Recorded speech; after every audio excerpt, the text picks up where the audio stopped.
तर लोकसभा निवडणुकीची घोषणा झाली। महाराष्ट्रामध्ये एकूण 5 टप्प्यांमध्ये निवडणूक पार पडणार आहे आणि यावरून विरोधकांनी आता भाजपवर निशाणा साधलेला आहे। पाहूयात। निवडणूक आयोग हा दबावाखाली काम करतो, सत्ताधाऱ्यांच्या सध्याच्या अशा शंका लोकांच्या मनात आहे। त्याच्यामुळे उद्याच्या निवडणुका या निवडणूक आयोगानं या शंकांचं निरसन करणाऱ्या पद्धतीनं कराव्यात, निष्पक्ष पद्धतीनं, स्वतंत्रपणे, कायदा सुव्यवस्था, सत्ताधाऱ्यांची ढवळाढवळ, पैशांची उधळपट्टी यावर नियंत्रण असणं गरजेचं आहे। पारदर्शक निवडणुकांची गॅरंटी कोण देणार? मोदी देत आहेत।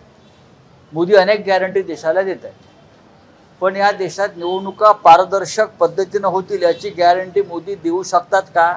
मला वाटतं नाही, कारण मोदी आणि निवडणूक आयोग या एकाच नाण्याच्या दोन बाजू आहेत। हे गेल्या काही काळात त्यांनी घेतलेले निर्णय आणि त्यांच्या भूमिका यावरून स्पष्ट होत आहे। मुळात या देशातील मतदारांचा EVM वरती विश्वास नाही, तरी आम्ही त्या पद्धतीने निवडणुकीला सामोरं जातो।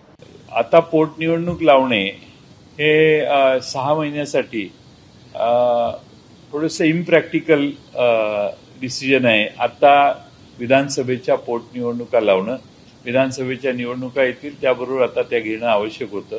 ठीक आहे, पण आता 7 टप्प्यात या निवडणुका होत आहेत। राष्ट्रवादी काँग्रेस पक्ष, शरदचंद्र पवार हा पक्ष या निवडणुकीला पूर्णपणाने तयारीने पुढे जाणार आहे।